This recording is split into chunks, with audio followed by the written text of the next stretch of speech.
This castle sits right on the border between Nottinghamshire and Derbyshire, surrounded by countryside which has been parkland for a millennium. Over the last 500 years, the park's been extensively mined, and believe it or not, there are even records of mines within the castle walls. We have this big problem in that no one knows where the mines were or how deep they were. So John and his team have been here since the crack of dawn trying to do the preliminary work for us. John, what are the chances of survival? And I'm not just talking about the archaeology. Well, I think you'll survive. The problem is we still can't find any of these shafts. If there's been mining here for centuries, are we likely to find anything at all? Yeah, look behind you, Tony. Can you see the stonework between the towers and the grass above it? That's the ground level inside there, so it's above your head. It's a good 6 foot higher than out here. And I guess what that is it's a product of quarrying and mining waste being dumped in there. Now that could act like a protective blanket, sealing and protecting the archaeology underneath. Looks just like building rubble, doesn't it? Yeah, it does. We want to find out when Codnor Castle was built and what it looked like. So Trench 1 goes in on the upper court, inside what's thought to be the oldest part of the castle. And 6 foot below, in the lower court, we're sinking 2 more trenches, just outside the old castle walls. The north gable end of the chamber block. Yep. But it's internal. Oh. There's a great big fireplace there. Yes, and that's enormous, isn't it? It is, yeah. So if that implies a room coming this way... It's a high-status room of some description, otherwise it wouldn't have had a fireplace that size, Yeah, but it's some sort of domestic chamber. You know, not the main chamber, but sort of an annex to it, possibly. So Geophys set to work to find the room's missing wall. Meanwhile, Raksha's found our first bit of dating evidence near to her wall. Well, Paul, we've had our first piece of pottery. Nice. It's pretty modern now, isn't it? No, that's late 17th century, early 18th, something like that. That's modern in my book. Not modern. The jug dates to the period just before we know the castle was in ruins. With this wall, you can see that face coming along there. Yeah. Now, it's been chopped out here by quarrying and mining, but we've got a really good face on this side, and where Ratcher is, I think we've got something coming up there, Ratch. There's these 2 stone lintels, one here and one upright right there. Part of the doorway, which the entrance seems to be running in that direction. So do you reckon that this wall here, Richard, goes with this one here? Certainly looks like it. It's roughly parallel, and that was obviously some sort of high-status chamber with a properly glazed window over it. So what kind of room could it be? Well, it's next to the gateway, so possibly Porter's Lodge. This is great news. We're not even at the end of day 1, and already we've managed to locate one of the key rooms in Codnor Castle. The main discovery since we were last here is this wall here, the return coming off this one, which is built into it, so it's a part of the same structure. You can see just in the corner there, it looks like we've got... Just here. Yep, coming back this way as well. And that would fit possibly with there being a drawbridge here, with a drawbridge pit underneath it. Oh, right. But the problem is that it doesn't line up with this turret very well. This edge seems to be going underneath the turret. It's hard at the moment to think what else it might be. Despite Matt's reticence, this is a huge surprise. A drawbridge means a much grander entrance to the castle than we ever imagined. Oh, that's nice. And the finds aren't too shabby either. It's a beautiful little thing, really delicate little cup. You know, just the rim coming around like that. They sometimes have like up to 8 handles on them. They're really peculiar little things. But as if we weren't busy enough, right at the end of the day, Geophys come up with a new target. I think we've come up trumps. We've got this fireplace in the end of that building. In the geophysics, you can now actually see this wall line. I think we've actually got a room that goes with that fireplace. I think there's a wall line that comes along here. And then look, this strong response here. Is that another building on that platform there? Just above the drawbridge trench, inside the round towers of the gateway, Richard has managed to find some dating evidence to help us work out the chronology of the castle. These tops, these lintels, are quite distinctive. These are called shouldered lintels. Right. And this is a kind of cantilevered out block there. I see. To hold a flat there. Right. And they're also called Carnarvon arches, because they first really come in when Edward I is building the Welsh castles at Carnarvon in the 1280s. And they're used for about 50 years. So that ties in really nicely with the documentary reference as well, because we've got that first reference in 1308, which is bang in the middle of the period. Yeah, exactly. Right. OK, let's go and look for some more. Interestingly, the building of the gateway corresponds with a period of royal favour for the medieval knights who lived here. Henry III is said to have kissed Richard de Grey in gratitude because he and his brother were the only noblemen to sign up for an unpopular crusade. And in 1294, Edward I paid a royal visit to Codnor, an event so momentous it could even have prompted a rebuild. So the gateway could have replaced the drawbridge that Neil now thinks was surrounded by a tower. And measuring back 28 centimetres before it starts. So if we go back and measure across... To prove it, we need to find a similar chamfered edge on the other side. Is it a stone lying at an angle or is it a chamfer? Is it There it is. That's definitely There it is. That's got to be it there. You cannot argue with that. You win. I buy that. Gold star for you. Hang on. How about that? So I guess what it's showing is, isn't it, that we actually have a symmetrical tower on either side of the drawbridge pit. And I guess it kind of confirms that this is clearly unrelated to that. Yeah. So this means there would have been a wooden bridge over the moat. Under attack, the de Greys could have burnt this as a first line of defence. Then there was a drawbridge over the pit, which would have raised on a pivot. And if the intruders got this far, there would probably have been a portcullis. This elaborate defence seems to fit the image of the de Greys, because these were soldiers who featured in every battle from Agincourt against the French back to the Scottish Wars and the Crusades. And we're hoping to find some of their rooms alongside the missing west wall, where Faye's digging. Brian, Yeah, can we have a look at these? of course. Well, what I think you've got here is part of a plaster wall surface. It's got this nice plain surface on one side. And if you turn it over, you can see the impressions of the wooden laths that the plaster would have been attached to. If we've got that, what could this feature be? This kind of semicircular feature coming in. Does that butt up against the wall? Yep. Looks very like it might be a circular staircase. Yes, I was so hoping you were going to say that. That's fantastic. Over the last 2 days, we've discovered so many bits of walls and windows and finds from different phases of the castle that my head's spinning. Is that a bit of marble? Is it marble? Or quartz? No idea. I mean, you almost wonder where it might have come from, a statue or something. Yeah, from the garden, yeah. This dig has been so rich that it sometimes seems as if the castle has been bursting to tell its story.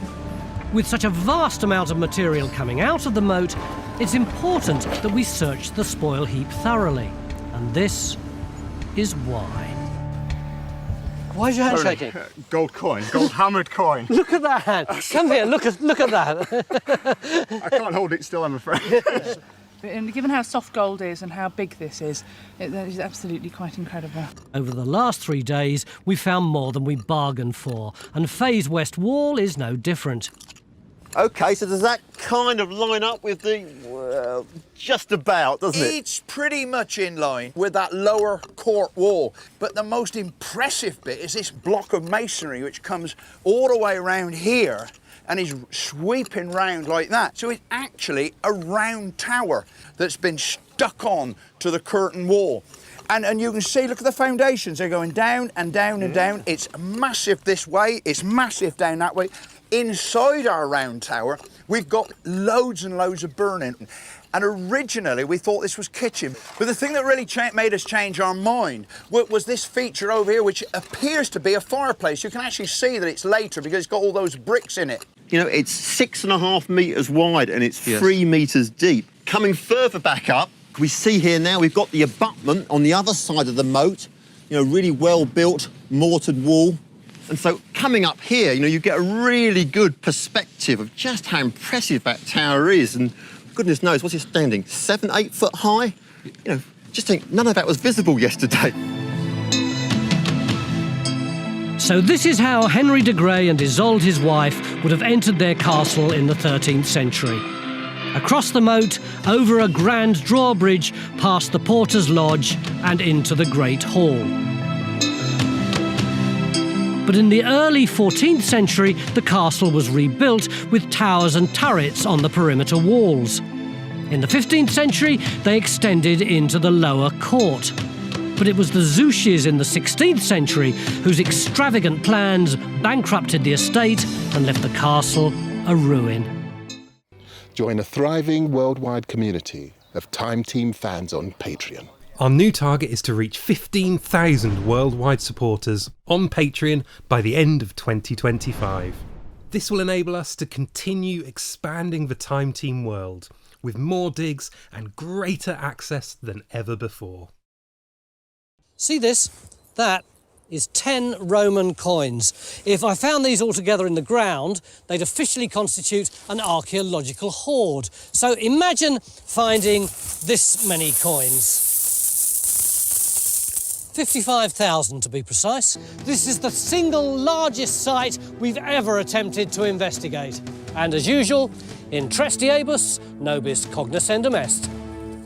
It's a fantastic notion, this idea that underneath this field is an entire Roman town. But when I look at it, all I can see is the sweep of the stubble. I can't see any lumps and bumps or anything. Yeah, it doesn't look like much, does it really, Tony? But actually, this is the site of a Roman town called Cunetio. But its site was lost for almost 2,000 years until aerial photographs of the 1940s showed unmistakable parch marks. Ditches, big stone wall, Roman buildings, Roman street. So Trench 1 is going in across a break in the southern wall, where the team suspects we might find the gateway and a watchtower. There's our first Roman find. I'd say that's a piece of Roman pot. Yeah, without doubt, that's from Dorset. So yeah, that's probably going to be later Roman. I didn't want an address for it. Despite centuries of destructive ploughing on this field, geophys are producing cracking results, and that's reflected in the archaeology. Phil, how are we getting on? Superbly, Tony. Just as on the geophysics, we've got the wall here, it ends about here, and then I think we're going into the ditch. It's much darker through there, and it gets chalky around there, and at the back, round the corner, we've got this big black blob with pottery, and we've got bone on it. I think that's our pit. And apart from that, we've got other bits of pottery, we've got coins. It really is all coming together. So already it looks as though our Roman town is beginning to appear in the field. How much more is there? We'll find out later. Oh, and of course, this being Time Team, it looks like it's going to bucket down any minute.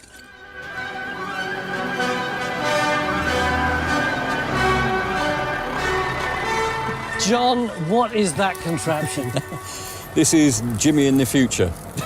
We've got such a big site here. The only way we decided we could tackle it was to try this new bit of kit that the Swedish have developed. And basically, it's radar on wheels. Jimmy, is this usually used on archaeological sites? No, this has been designed with utility mapping in mind, so looking for pipes and cables. Hasn't actually been used on archaeology in Britain before. Well, that's quite exciting. It really is a first, and it is absolutely amazing. And as the predicted rain starts to fall, Trench 1 gives us our first classy find. Ah, yeah. It's a spoon. Yeah, that's the handle. You've got the little drop, and then you've got just part of the bowl. Would have been a circular one, and they tend to be earlier rather than late Roman, so more likely 2nd century, early 3rd. These types of spoon were usually silvered or tin-plated, and were a cut above the regular day-to-day wooden variety. And equally lavish objects were unearthed here during the 50s and 60s. Unfortunately, the excavation notes were never published, but the amazing finds did make it to a local museum. David, one of the problems we've got on this site is a small amount of digging that has taken place as they've been written up, but you've got all the finds in the museum. That's right, and you see them all here. Here is a piece of stone from an arch. It would have sat like that as a column, and the arch for the gateway would have sprung from there. Just shows how monumental the building was. And then, back here, we have some painted wall plaster, and you can see the decoration, the designs on here. So, do we know where that's from? I know it's from Trench BB, and I'm not quite sure where that's from, so that's something hopefully you will be able to find out. So it does suggest that there's a building of high status, presumably plaster, maybe with a hypercourse, that kind of thing? Could be. Back out on site, we've now identified a second target. We're in the middle of the walled town, and there's this massive building which we think is a mansio. Oh, that's one of those hotel-type things that high-status people used to stay in when they were wandering around the country. That's right. Yeah. It's a building made up with a series of rooms, and it's ideal for radar to work on. So we thought this is the best target for us to try. If we look at Mike's computer, we can actually see the results on the screen already. I mean, you've seen these time slices before. We've put all the results together, and what we can see are several rooms here, and we think this is part of the Mancio. So the plan is to put a trench across one of the walls from inside the room into the courtyard, see if we can get some dating evidence and see the state of preservation. So our investigation expands from Trench 1, looking for the southern gateway, to Trench 2, which takes in this substantial building in the interior. And the radar results are good, as we're straight down onto the archaeology. Your work here is done, I think, Ian. But with Trench 2 looking to ID this building, I'm concerned that we're overly confident it's a Mancio. Well, in the aerial photographs, there is a very clear, large building which has lots of rooms within it arranged around a courtyard. And these you very often find in towns. And so this looks like a Mancio. It's in the right kind of place for a Mancio. Therefore, it's highly likely to be one. What do you mean it's in the right place? Do you mean that it's slap bang in the middle of the town inside the walls? Well, you actually have to imagine that the walls aren't there. Because if they're sort of 4th century, then the Mancio was probably built before this. So what I mean is it's right in the centre of where all the roads are coming together, all the major roads are coming together and joining. What you're providing is somewhere for people to eat, somewhere for people to sleep, and somewhere for them to change horses. So you have a whole sequence of bedrooms. Very often, or at least in the earlier stages of them, the bedrooms were of 2 different sizes as to whether you had important officials staying or the common or garden soldier or messenger or postman staying. If what we have got is a Mancio, what does that tell us about this site? It tells us that it did have a formal function within the Roman imperial system. If they're right, then Canetio was built around a Roman travel lodge, with important visitors coming and going on a daily basis. Is that all coins you got there? Yep, I've got 13 here. Where have they come from? They've come from the coal heaps just round this trench. But they've all just come from this trench? Yep. I mean, have you got any dates for them? Well, there's one here that dates to about 270, and that's a coin of Gallienus. But the rest of them really tightly date to the middle of the 4th century, so around 320 to 340 AD. I mean, I suppose, it's a lovely little collection, but the sheer fact that it's all from the spoil tip, it's all unstratified, it actually only tells us that the Romans were here in Cunetio at that time. That's true, but the interesting thing here is that 20-year period that the coins come from. And I'm wondering whether perhaps at some point a plough has hit a little coin hoard, perhaps? Another one? Yeah, another coin hoard from Cunetio. See, when you say that, I was thinking this morning, Tony said he had a handful of 10 coins, and he said that constitutes a hoard. You got 13. Yeah, so what we're looking at here is another case of potential treasure. Wow. But the weather has caused one major setback. Rain has seeped into the radar machine's computer, forcing it to retreat from sight. Geophys have lost their ultimate weapon. Man will have to triumph where machine has failed. Under the marquee, though, work goes on unhindered. Matt, can I come in your trench? Yeah, quick, get under the tent. It's getting worse and worse out there. It's miserable, isn't it? I think you're in the best place.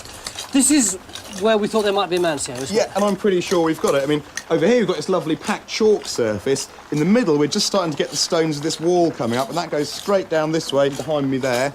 On that side, we've got this courtyard area, or yard surface, looks like, and on top of it, in front of Christo there, can you see stone roof tiles slid straight off the roof and landed right there. So, we know we've got a building. Yeah. We know it's Roman. Yeah.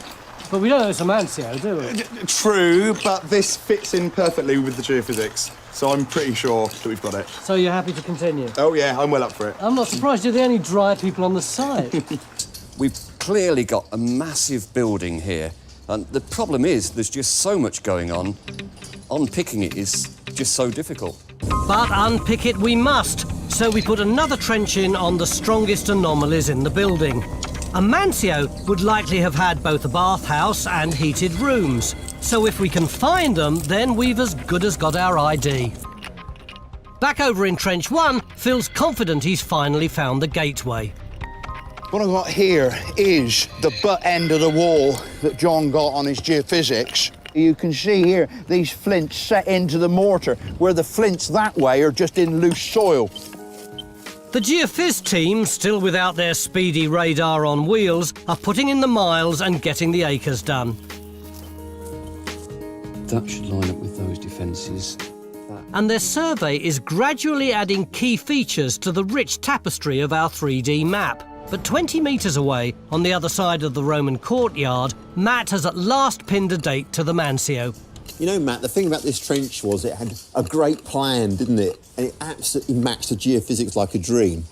But we didn't actually have any dating for any of it. But looks like it's changed. Yeah, indeed. We've just done this tiny little hole up against the wall here. Must be about half a metre by about 30 centimetres. We've got pottery from the floor itself, this chalk floor that I'm kneeling on.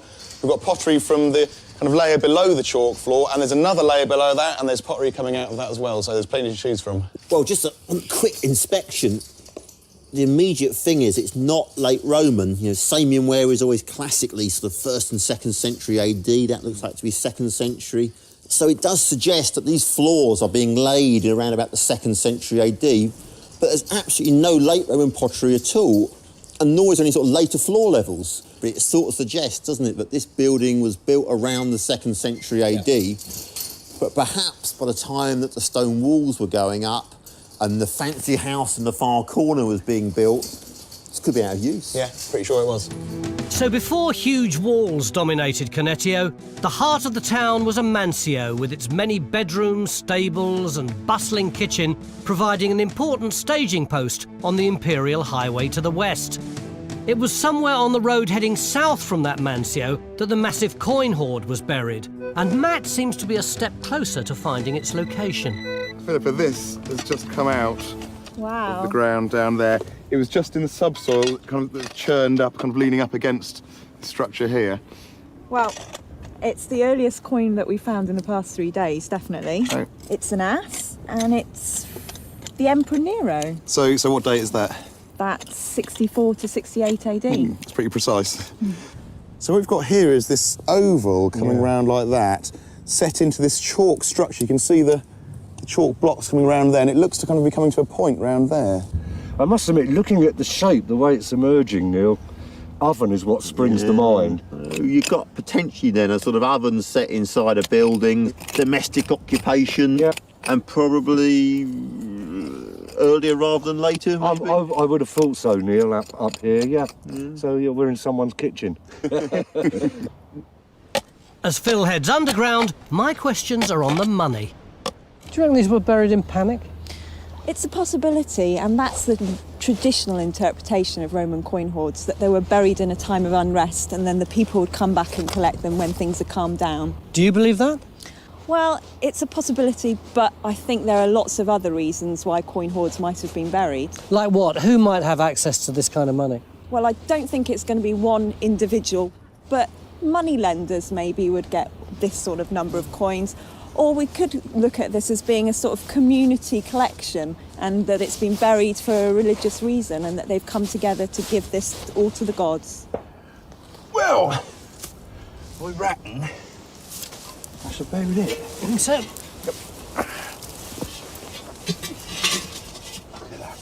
it's not very deep, is it? The room's practically at the surface. Ah, but you've got to remember, the original Cunetio hoard was roofed over with a slab, and that slab probably was at ground level. So this is probably what it looked like.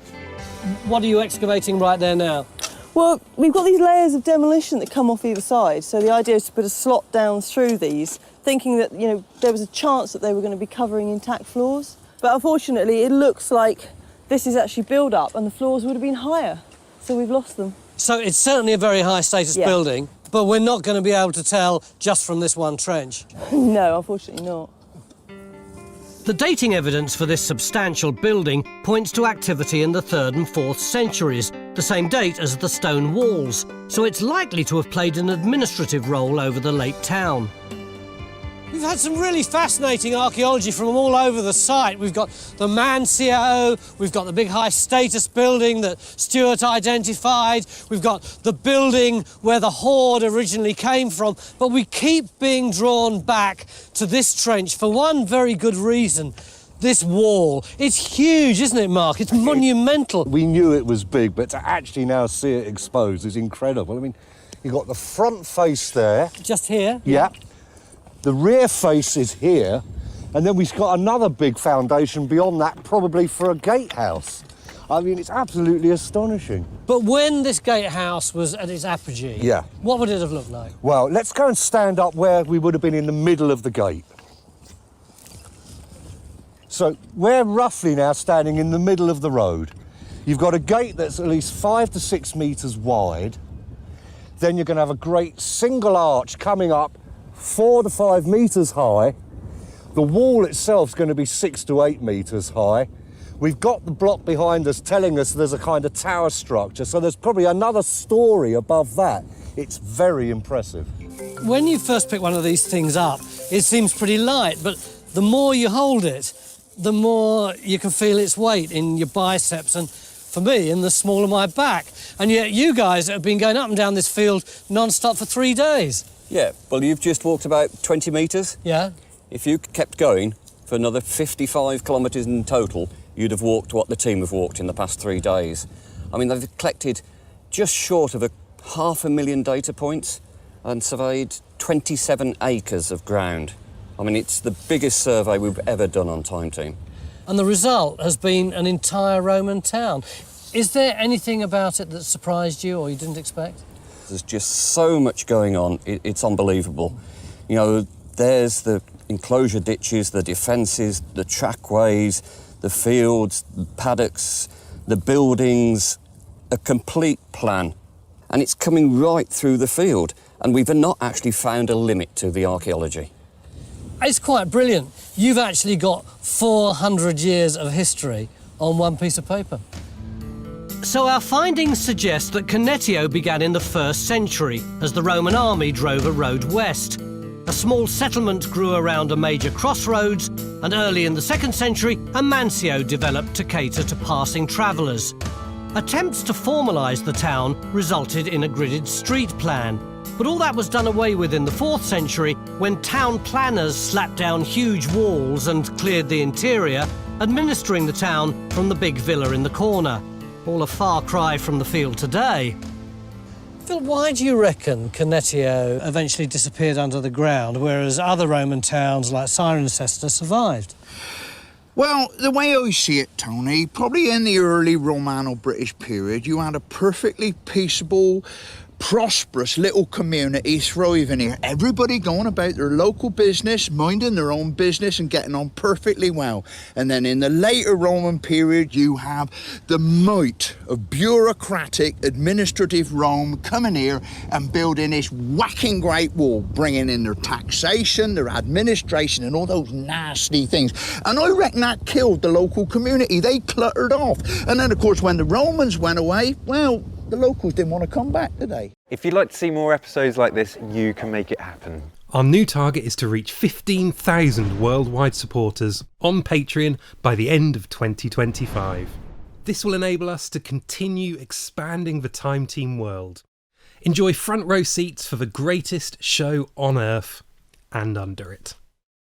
Wicken in Northamptonshire, which may look to you or me like a typical English village. Over here you've got the posh manor house, you've got the church next to it. But 800 years ago there were 2 churches and 2 manor houses, in fact 2 villages, separated by this little stream. Right here where we are now was Wick Deeve, and over here to the south was Wick Hammon.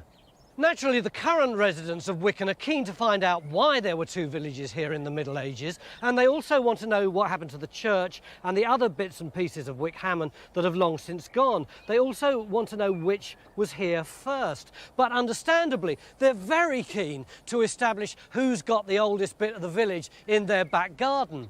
Time Team have been invited here to investigate the origins of 2 English villages, and as usual, we've got just 3 days to dig up the answers. Oozing with history, the village of Wicken is situated about 5 miles away from the very modern town of Milton Keynes. But we're not the only ones invited to investigate the 2 medieval villages that once existed here. So the hunt's on to see which village has the earliest origins. And our target area here in Wick Deeve is potentially really exciting. Test pits dug in this field have turned up Saxon pottery dating way back to the 9th century. Meanwhile, our second site in Wickhammon couldn't be more different. Here we're searching for a medieval church, thought to be in this field somewhere, but we're hoping to find out if the church was built on an earlier religious site. So Helen's team are going to be working in Wickdeeve, where Stuart has been mapping the lumps and bumps. He reckons most of the bigger earthworks are likely to be 15th century and to do with the manor house.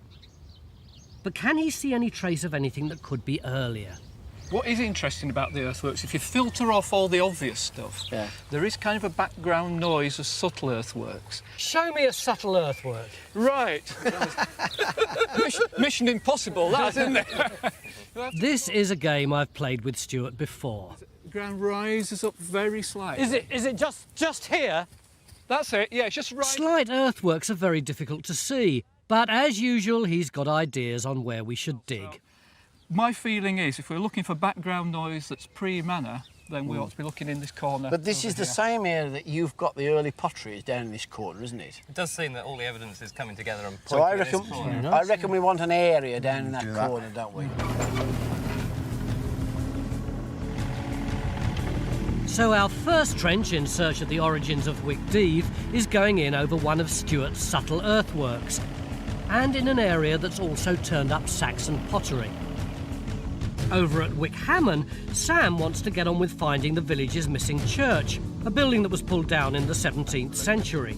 Stuart, who's much in demand this morning, has found an old map he thinks will help. 1717 it's dated.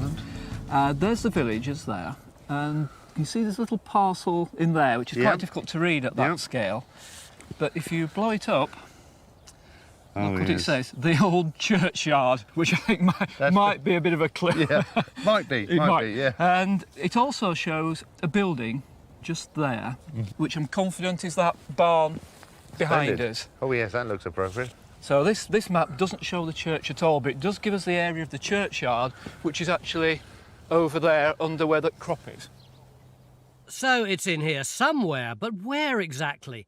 John's talking to the farmer, who reckons he can narrow down the search. This is a very light field, particularly this end of the field. Yeah. But there's a patch, you can see a ridge just across here where the crop is tall, a little bit higher. And when we work the field, there is masses of stone there. Big stone like that. OK, well, I'll arrange for the machine to come in and we'll take as smaller area as possible. Yes, that's accepted. That's what we've agreed. So the business of clearing the crop gets underway in Wickhammon. Basically, all we need to do is flatten the wheat so that Geophys can get in to do their survey. Over at Wickdeeve, we're opening up a second trench and turning up a lot of 13th century pottery. Oh, yeah. Clearly, there were people living here in medieval times. You go. I think that looks a bit better. Yeah, that's the stuff. There's some big old pieces. Yeah, oh yeah. Where's this coming from? Pottersbury, just up the road. It's called Pottersbury because it was full of potters. There's been, in the medieval times, there's been about 20 kilns excavated there, and it's only a little village, but it's stuffed full of pottery kilns. Back at Wickhammon, Geophys are ready to reveal the first ever picture of this village's long-lost church. I mean, it's not a clear footprint of a church. Oh, yeah. But I mean, there's definitely a building here. And it looks to me as if there's lots of rubble over there. Yes. Well, it looks to me as if you might have the sort of chancel coming out here and the rest of it back there. So, yeah, if you can drop us on that. The earliest documentary reference for this church is in 1218, but we've no clue to when it was actually built. Hopefully, this trench will tell us that, and most importantly, if it was built on the site of an earlier Saxon church. Mick's keen to widen our search for Saxon material in the village, and he's gone off to see if he can get permission to dig test pits in a few back gardens. Right, it must be this one. I better ask the boss. Go on then. Can you show us your garden and we can have a look at it? Thanks. You know the idea, we just dig a 1 by 1 metre pit to see what sort of pottery and stuff you've got, and you know, that'll tell us a lot about the way the village has developed. I mean, do you mind us disturbing your grass? We'll be as careful as we can. That's okay. Anything, anywhere. Because I mean, if you take This family have already collected a few finds and stored them near the stream that was once the boundary between the two villages. And the stream's virtually dried up, hasn't it? Yeah, it does. I mean, in the winter, that'll actually flow over that pipe for about 6 or 7 inches. Really? Yeah. So this is our stream, isn't it, Mick? Yeah, but you can't believe it. It's all dried up right the way through, you know. These are them. These are the stones. Oh, yes, the right. pottery is on, unfortunately only small bits. But I mean, that looks like building stone. Yeah. It's good. So that, yeah, so that's very good news. That suggests you might have had a building or a house on the site originally. Yeah. So, Well, that was under. There used to be a garage there, and Yeah. that was under the base. My Yeah. wife dug all that out by hand. Meanwhile, over here in Wickhammon, I'm trying to get permission for more test pits, and the garden of this house seems to be perfect. Oh, nice house. What a beautiful pool, Tony. Oh. Look at that. You're lucky in this weather. Wow.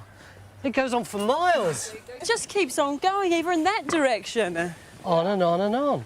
Well, I think we're going to need to consult about where best to put it. But you wouldn't mind, provided we don't do it over there, that we put something in. It would only be little. Yeah, that's fine. Anywhere. This garden is especially interesting because it's got a curved boundary round it, and it's just next to our church site in Wickhammon. We're approaching the end of the day now, but I'm keen to see how we're getting on unearthing a church that was last seen way back in 1619. Raksha, you've got something. Yeah, we're starting to see something eventually. We have these rather substantial stones here, and then if you look at these two, they're faced off. So could that be the outside wall of the church? Be part of it, certainly. Not all of it, but part of it. What do you mean part of it? It'd be wider than that. Beginning of day 2 here at Wicken in Northamptonshire, where we're looking for the origins of the village. Actually, it's a bit more complicated than that, because in the Middle Ages it was split into 2 villages. You had Wickdeeve here, where we are now, and then a little stream, and then Wickhammon over here. So far here in Wickdeeve, we've had some Anglo-Saxon pottery out of that field and some mysterious earthworks, but as yet no structures, so we're going to keep on digging here.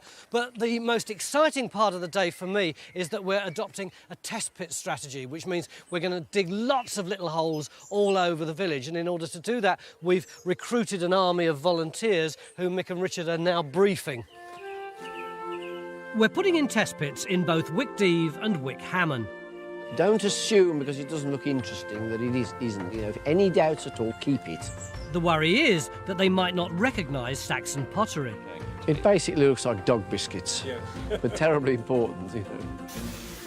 The test pits will only be 1 metre square, but they'll help to build up a picture of where people were living in medieval and Saxon times. Our test pits are going in on gardens coloured green on this map. But I'm wondering if we really need any more, because all these red dots record test pits already dug by Cardiff University. But I mean, you always do need more, because the finer the number that you've got, the more you can see the variations in different parts of the village. This is the area that I found so frustrating last night. Why did you find that frustrating? Well, because we've got loads and loads of finds from it and absolutely no Anglo-Saxon structures. If you'd have stayed around a bit longer and not skived off as you did, you would have actually been aware that we actually found post holes last night. Really? In that trench, there are post holes. Dense. So if we can bottom out the footings, maybe we'll find phasing there. One of Raksha's main jobs now would be to dig down alongside the outer wall to see if it's been built on the foundations of an earlier church. Meanwhile, over at Wickdeeve, Matt's got some good news about one of our new trenches. We've got a ditch. You can see the edge of it coming along here. We've just got to the bottom of it here. It's about 20 centimetres deep. So we've got one side there. Unfortunately, the other side is just beyond the section here, so I think I'll have to extend it a little bit just to get the full width of it. Even better, we've got some pottery to date it. Isn't that fantastic? It's 10th century. It's exactly what we're looking for. It's near to where it's the classic late Saxon pottery in this part of the world. But it's early days yet. We don't know if it is a ditch until we extend the trench to find the other edge of it. But we do have our first really good evidence of people living around here in Saxon times. Which way around does this go? The rim's in turn, so it's kind of like that. And how deep is it? Oh, maybe 3 inches at the most. Oh, quite small. Yeah. And how wide? In a bit. Yeah, about that probably. So sort of shepherd's pie size? Oh yeah, they're quite small. You do sometimes get them with sockets in the side that you could put wooden handles in and use them as frying pans. Helen! What are you doing here? I thought you were supposed to be over at Wickdeeve. But it's Raksha's end of the trench that's got everybody excited. Why, what we got, Raksha? Well, I decided to extend the trench because we wanted to see whether we could find any earlier phases of the wall. And as we were going down, we seemed to have found a burial. A burial? Yeah. You can see this soft material here, which is the fill of the grave, and this is quite hard, and you can see the cut just going all the way around.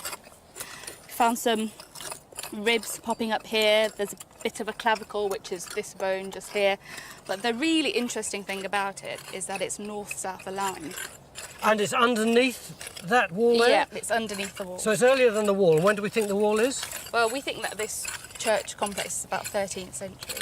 So what's the big deal about it being north-south? Well, most medieval burials are supposed to be west-east. You have your head to the west and your body to the east. And that's true for the vast majority of the medieval period. But the further you go back into the Anglo-Saxon period, life is not so simple. They haven't quite made a decision about exactly how they should be burying each other. And sometimes you do get these anomalous, weird burials. And I think this might be one of them. The discovery of a burial actually under a wall is more than we could have hoped for. It should help to date the construction of the wall, and better still, it could be proof that we found evidence of a Saxon settlement here in Wickhammon as well. But typically, just as I start to get excited, I'm given the bad news from Wickdeave. What we thought was a ditch actually looks more like a pit now. Not only has our ditch turned out to be a pit, but Matt's discovered medieval pottery in it, suggesting it was dug in the 12th century rather than in Saxon times. Where's these post holes you were so pleased with then? Phil's got news too. He's finished digging his post holes, and they too are part of the medieval history of Wickdeave. And this is actually a wall. Now, if you follow up through here, you can project it right the way through here, and when you get to here, it forms a right angle with these big earthworks of the manorial complex. These are walls likely to have been put in by the manor and connected with the later use of this field. All the evidence suggests that in the 13th century, this field contained numerous wooden houses fronting onto the road, close to the manor house and church. Then it appears these houses were all cleared away when the Lord of Wickdeave extended the grounds around the manor sometime in the 15th century. As well as adding to the picture of medieval Wickdeave, we also want to work out the layout of medieval Wickhammon. We've already managed to locate the exact position of the church, and we're learning all sorts of details about what it looked like. Oh, wow. Look at that. Isn't that an amazing decoration? That is fabulous. You can imagine there must have been 4 of them there, curving around in a circle. It's quite fancy, no matter where it is, isn't it? I mean, we haven't found anything else like that in the trench. No, we haven't. That's amazing. So you've actually got some pigeonholes on the left-hand side there. We've got the remnants of 2 rows of pigeonholes with the little ledges where the birds could land. Yeah. Mick, that's really substantial, It is fantastic, isn't So it? what does that Yeah. tell us? Well, presumably we're near a manorial complex or something like that. I think we're in the manorial farm.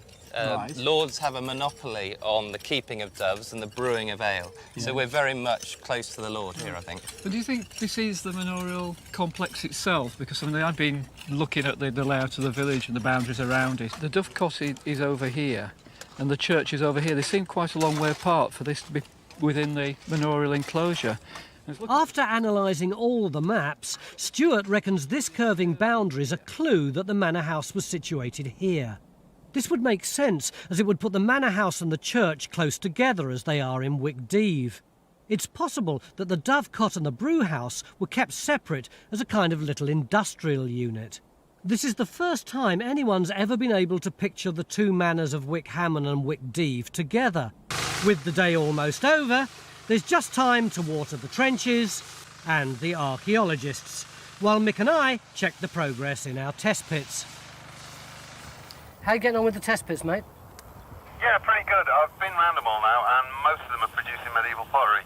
It's all pretty much Pottersbury ware, sort of 1250, 1300 onwards. There's a few bits of earlier stuff, maybe 12th century, but nothing before that. They're all ongoing. I mean, you know, some are deeper than others. Some are only about 20 centimetres deep, some are about 40 centimetres deep. I think you should knock off now. It's late, it's hot. We'll do the rest tomorrow. Maybe tomorrow, as they go deeper, they'll turn up some Saxon evidence. Helen's worry is that we might not have discovered an in situ burial under the wall of the church. So far, we found no trace of a skull, and they could just be random bones. Digging graves is a slow process, but with less than a day to go, hopefully we'll get an answer soon. But there's a lot more to this trench than just old bones. We're discovering all sorts of details about the history of this church. Wow, look at that. Beautiful, isn't it? I mean, these tiles are really small, and they're actually smaller than some of those decorated tiles that we've had, which suggests an earlier phase of flora. They are very small. I've seen them small in a sort of church environment. They're tiny. But it's not just in the trenches that we're uncovering the forgotten history of Wicken. Stuart's been making some important discoveries of his own about the village green and the large garden belonging to the rectory. I sometimes get the feeling at the beginning of day 3 that we've been summoned by Stuart. To be told what's going on. Stuart spotted on an old map that these two areas were both covered in houses that have been cleared away since the map was drawn in 1717. And what they've done is just cleared all those properties away to create a large garden, and they're diverting the stream to put ponds in there. It's a piece of ornamental landscape into their garden. It's just like when they used to build the stately homes. That's right, get rid of the peasants. Well, it's a mini one, isn't it? It's a mini park, really. That's right. Is what they're doing, yeah. Well, the biggest surprise, though, is that Stuart reckons this stream wasn't the boundary between the two villages in medieval times. In fact, the layout of the village is actually quite regular over here, and I think the road is more likely to be part of the structure and division between the two villages. You've caught us at the most exciting moment. We think we found at least part of a skull in the grave cut. And the other thing that's really exciting is we've just extended the trench. Out of the machining came a piece of pottery. Paul has dated that to Maxiware 650 to 750. Oh, that's fantastic. That's the early stuff we've got then. I know it is beginning to raise the possibility that there is activity, including burials, on this site, right from the Middle Saxon period. Point of clarification, are you the same archaeologist who was so miserable round the bonnet of the man earlier on? Fantastic. We have got an in-situ burial, and it could be 1,300 years old, although it has been disturbed by later building on this site. We've got this grave cut here. The skull would have been just under the wall here, but as you can see, because they were building the wall, they've messed around with it, and the skull has actually travelled down to here. None of the bones are articulated. They're just a jumbled mess. And here we have some of the teeth. That's hardly worn at all. That's No. like a juvenile or a young adult, Yeah. isn't it? This bit comes from a pot that would have looked something like this, and surely it's an encouraging sign that there was something going on here in Saxon times. We've only got a few hours left to find out, so it's just as well that we're starting to make sense of the medieval church. We wanted to find the junction between the nave, where the congregation stood, and the chancel, where the altar was, and it looks like we've found it. Usually the tower's added later in the sequence, isn't it? Yeah. So by the time we put the tower on, I think that would have side aisles. And this is how we think it looked before it was pulled down in the 17th century. Although the focus is now very much on the church here in Wickhammon, there's still the job of sorting out all the information gleaned from our various test pits. Essentially, what we've been doing is adding lots of new information to the archaeological map, such as the lost road and buildings discovered here in the rectory gardens. Well, nearly everything from this test pit's medieval. It's the Pottersbury again, mid-13th to 14th. We didn't find any trace of Saxon history in these back gardens, but the medieval pottery finds add to the picture of how the village of Wickdeave expanded around 1200 AD. Yeah, I mean, it all seems to be from the pottery the same date along this entire block. I mean, I can't imagine that these things just sprung up simultaneously by accident, certainly. No. So, Strikes me that we might have a bit of village planning going on here in Wickdeave. Join Time Team on Patreon to access exclusive 3D models, masterclasses and behind-the-scenes insights.